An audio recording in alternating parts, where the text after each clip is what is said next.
तो कक्षा 10 के मेरे प्यारे विद्यार्थियों, बहुत बहुत स्वागत है आप लोगों का आज के इस नए वीडियो में। प्यारे विद्यार्थियों, इसके पूर्व पुनरावलोकन का वीडियो आपको प्राप्त हो चुका होगा और मैं आशा करता हूं कि ये जो ग्रीष्मावकाश आपके लिए था, 1 महीने का जो रेस्ट था, इस बीच में इसके पूर्व जो आपने अध्ययन किया था, पुनरावलोकन जो वीडियो आपको प्राप्त हुआ है वो आपके लिए मील का पत्थर साबित होगा। वो आपको एक तरह से पूरा का पूरा रिवीजन है। और तत्पश्चात प्यारे विद्यार्थियों, मैं आपका ध्यान दिलाना चाहता हूँ कि हम लोग पद परिचय देखेंगे। यहाँ की कक्षा 10 विषय हिंदी भाषा और हिंदी भाषा में पाठ है पद परिचय। और पद परिचय के अंतर्गत हम सर्वनाम की चर्चा कर रहे थे। तो सर्वनाम पर आपको उसका सर्वनाम का ये भाग 2 है और सर्वनाम का भाग 1 वीडियो आपको इसके पूर्व प्राप्त हो चुका है, पुनरावलोकन से भी पहले। तो उस जो आपको सर्वनाम का भाग 1 वीडियो प्राप्त हुआ है उसमें आप देखेंगे तो आपको पुरुषवाचक सर्वनाम जो नंबर 1 था, जो सर्वनाम के 6 भेद हैं, तो 6 भेदों में से नंबर 1 पुरुषवाचक सर्वनाम की चर्चा आपसे की जा चुकी है। पुरुषवाचक सर्वनाम के भी 3 उपभेद थे, उसको भी हमने आपको बताया। उत्तम पुरुष, मध्यम पुरुष, अन्य पुरुष। उत्तम पुरुष बात करने वाला जो वक्ता होता है, जैसे मैं, मेरा, मुझे, मुझको, मुझे, मुझसे, तो ये है उत्तम पुरुष। मध्यम पुरुष क्या है कि जैसे वक्ता श्रोता से जो बात करते, तू, तुझे, तुझको, तुम्हें, तुम्हारा, तुम्हें, ये है मध्यम पुरुष। और अन्य पुरुष क्या होता है? वक्ता और श्रोता जब दोनों मिलकर किसी तीसरे के बारे में बात करते हैं, जैसे वह, उसे, उसको, उसने, उसके, उसे, ये सारे हैं अन्य पुरुष। तो ये पुरुषवाचक सर्वनाम के 3 उपभेदों की भी चर्चा हम आपसे कर चुके हैं। आज हम लोग सर्वनाम भाग 2 इस वीडियो में निश्चयवाचक सर्वनाम, अनिश्चयवाचक सर्वनाम और नंबर 4 प्रश्नवाचक सर्वनाम की चर्चा यहाँ करेंगे। 3 सर्वनामों की चर्चा करेंगे और एक आपसे व्यक्तिवाचक सर्वनाम चूंकि हो चुका है।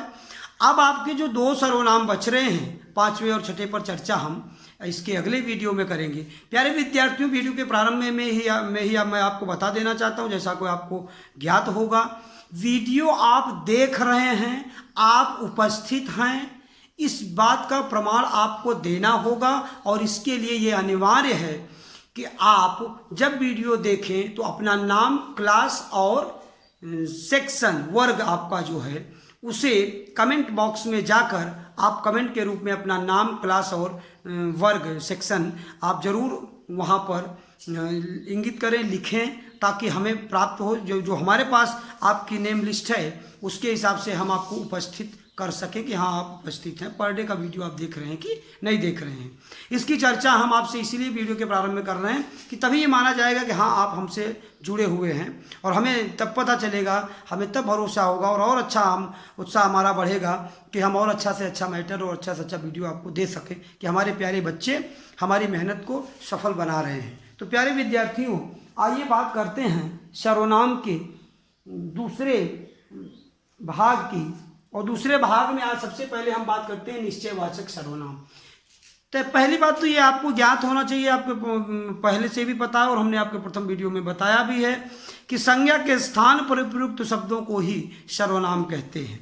तो यहाँ जो बात हो रही है वो कह रहे हैं कि निश्चयवाचक सर्वनाम। आप ध्यान से देखिए, ये निश्चयवाचक सर्वनाम कहता है ये कौन से सर्वनाम होते हैं, हम कैसे पहचानेंगे कि निश्चयवाचक सर्वनाम है या कौन सा सर्वनाम है। या कोई हमसे कहते कि निश्चयवाचक सर्वनाम के 2 उदाहरण बताइए, 2 वाक्य ऐसे बोलिए जिनमें निश्चयवाचक सर्वनाम का प्रयोग हुआ हो। इसके लिए हम ज्ञात हमें होना चाहिए कि वे सर्वनाम जो किसी व्यक्ति, वस्तु एवं घटना आदि का निश्चित बोध कराते हैं, श्योर एंड सर्टेन की बात जब होती है तो निश्चयवाचक सर्वनाम कहलाते हैं।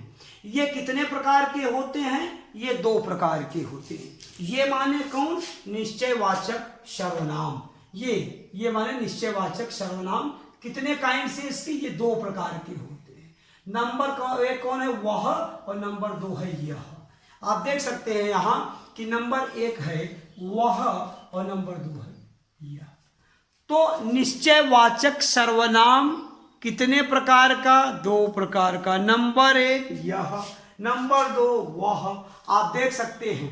अब ये यह और वह का प्रयोग अगर हम ध्यान दें तो यहाँ लिखा है कि ध्यान रहे कि, समीप की वस्तुओं के लिए यह शब्द का प्रयोग होता है। फिर से ध्यान देंगे कि समीप की वस्तुओं के लिए यह तथा दूरवर्ती या दूर की वस्तुओं या व्यक्तियों के लिए वह का प्रयोग होता है। वह सर्वनाम का प्रयोग दूर या दूरस्थ स्थित दूर की वस्तु के लिए होता है। वह कौन जा रहा है, वह कौन है, इस तरह की बात होती है दूर निश्चयवाचक सर्वनाम में। निश्चित तो है कि जा रहा है, लेकिन वह कौन जा। यहाँ दूसरी बात क्या है कि यह मेरी किताब है, यह तुम्हारी कलम है। इस तरह के जब वाक्य प्रयोग होते हैं, यह वह की बात होती है, तो निश्चयवाचक सर्वनाम के दो ही हैं, यह और वह। नज़दीक के लिए यह और दूरस्थ स्थित वस्तुओं या व्यक्तियों के लिए वह सर्वनाम का प्रयोग किया जाता है। प्यारे विद्यार्थियों, एक कदम आगे बढ़ते हुए हम आगे चर्चा करते हैं अनिश्चयवाचक सर्वनाम। यद्यपि आप यदि निश्चयवाचक सर्वनाम समझ ले रहे हैं, तो निश्चयवाचक सर्वनाम के ठीक उलट ही, ठीक विपरीत ही होता है अनिश्चयवाचक सर्वनाम। यहाँ निश्चयवाचक में क्या था कि निश्चित या क्या कह रहे हैं कि किसी निश्चित घटना या व्यक्ति का बोध कराते हैं। अनिश्चयवाचक सर्वनाम में आइए देखते हैं कि अनिश्चयवाचक सर्वनाम में किस तरह की बातें हमें पता चलती हैं। कैसे हम समझेंगे कि वाक्य में अनिश्चयवाचक सर्वनाम है।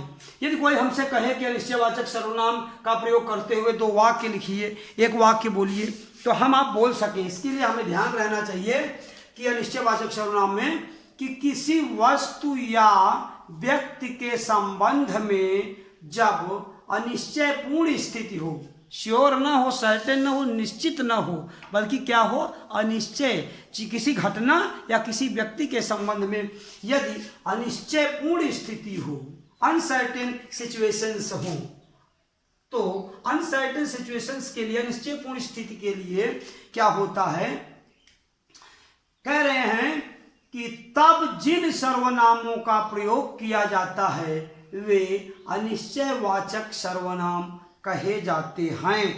यदि अन्य शब्दों में, दूसरे शब्दों में हम इसे देखें, एक बार फिर से देख लीजिए कि किसी वस्तु या व्यक्ति के संबंध में जब अनिश्चयपूर्ण स्थिति हो, तब जिन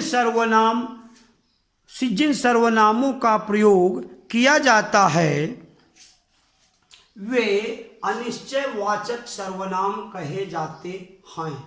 प्यारे विद्यार्थियों, थोड़ा सा ध्यान देंगे। दूसरी डिफिनेशन दूसरे शब्दों में भी मैंने समझाने का प्रयास किया है, ताकि अनिश्चयवाचक सर्वनाम आपको बहुत अच्छे से समझ में आ जाए। प्यारे विद्यार्थियों, देखेंगे, अतः अनिश्चयवाचक सर्वनाम वे सर्वनाम होते हैं जिनसे किसी निश्चित व्यक्ति, प्राणी अथवा वस्तु का बोध न होता हो। यहाँ लिखा है न होता हो। यदि आप ये न शब्द को मिस करते हैं तो होल डिफिनेशन यू रॉन्ग, तो पूरी की पूरी परिभाषा गलत हो जाएगी। प्यारे विद्यार्थी ध्यान देंगे, क्या कह रहे हैं कि अनिश्चयवाचक सर्वनाम वे सर्वनाम होते हैं जिनसे किसी निश्चित व्यक्ति, प्राणी अथवा वस्तु का बोध न होता हो। तो जब किसी निश्चित प्राणी, व्यक्ति या वस्तु या घटना का बोध नहीं होगा तो क्या होगा, अनिश्चयवाचक सर्वनाम। अब जैसे निश्चयवाचक सर्वनाम के दो शब्द थे, यह वह, उसी तरह ये देखते हैं कि अनिश्चयवाचक सर्वनाम में कौन कौन से शब्द हैं। यहाँ करें कोई और कुछ अनिश्चयवाचक सर्वनाम शब्द हैं। निश्चयवाचक सर्वनाम शब्द दो, अनिश्चयवाचक सर्वनाम शब्द भी कितने हैं, दो हैं। निश्चयवाचक सर्वनाम दो शब्द कौन है, यह और वह, और अनिश्चयवाचक सर्वनाम के दो शब्द हैं कोई और कुछ। प्यारे विद्यार्थियों, ध्यान देने की बात है कि अनिश्चयवाचक सर्वनाम के कितने शब्द हैं, दो शब्द हैं। कौन कौन, कोई और कुछ। तो आगे ध्यान देते हैं, कोई और कुछ कह रहे हैं। जैसे आपको कोई बुला रहा है, कौन बुला रहा है, पता नहीं। कोई आके कहता है कि आपको कोई बुला रहा है, अब कोई बुला रहा है तो अनसर्टेन है कि अनसर्टेन है। आप अपने से सोचिए कि ये अनिश्चित है ना बेटा, कौन बुला रहा है पता ही नहीं चल रहा, जब नहीं पता चल रहा तो अनिश्चित है, तो ये अनिश्चयवाचक सर्वनाम। दूसरा क्या करें, कुछ खाकर बाहर जाना। अब ये नहीं कह रहे हैं कि सब्जी खा के जाना, रोटी खा के जाना, दाल खा के जाना, चावल खा के जाना, कुछ भी मिठाई खा के जाना। लेकिन कह रहे कुछ खा कर जाना। क्या खाना है पता नहीं, अनसर्टेन है। आप कह रहे निश्चित होना चाहिए कि अनिश्चय है कि कुछ खा कर जाना, तो ये है अनिश्चयवाचक सर्वनाम का उदाहरण है। प्यारे विद्यार्थियों, जब आपसे चर्चा निश्चय और अनिश्चय की हो गई, आपने देखा कि लगभग निश्चय और अनिश्चय में अंतर सीधा सीधा पूरा विपरीत है, उल्टा है। इसके बाद हम प्रश्नवाचक सर्वनाम की चर्चा आपसे करते हैं। प्रश्नवाचक सर्वनाम, इंट्रोगेटिव प्रोनाउन की बात जब हम करेंगे, जब प्रश्नवाचक की बात करेंगे, तो ध्यान रहे कि प्रश्नवाचक वाक्य हो, कोई भी शब्द हो, तो वहाँ उसके वाक्य के लास्ट में आपको प्रश्नवाचक प्रश्नवाचक चिन्ह का प्रयोग करना पड़ता है। तो आप ध्यान देंगे, यहाँ पर कह रहे हैं प्रश्नवाचक सर्वनाम। आइए देखते हैं क्या कहता है प्रश्नवाचक सर्वनाम। किसी व्यक्ति, वस्तु या घटना आदि की जानकारी हेतु या जानकारी के लिए क्या करते हैं? कौन, क्या, कौन सा, कौन सी आदि प्रश्नवाचक शब्दों का प्रयोग जब वाक्य में किया जाता है, तो ऐसे शब्दों को प्रश्नवाचक सर्वनाम कहते हैं।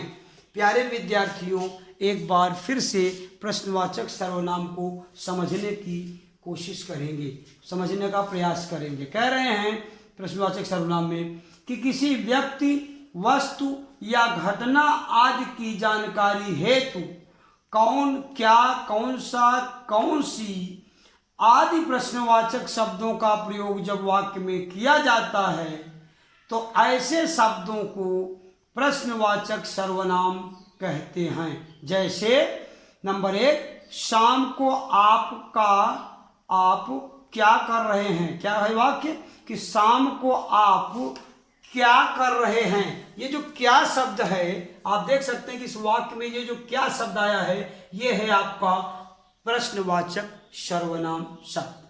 आगे कह रहे हैं, दूसरा वाक्य है कि मेरे साथ कौन चलेगा। तो ये जो कौन शब्द है, ये प्रश्नवाचक सर्वनाम की बात करता है। प्यारे विद्यार्थियों, पुरुषवाचक सर्वनाम आप इसके पूर्व पढ़ चुके हैं। आज हम लोगों ने निश्चयवाचक सर्वनाम, अनिश्चयवाचक सर्वनाम और प्रश्नवाचक सर्वनाम की चर्चा किया आपसे।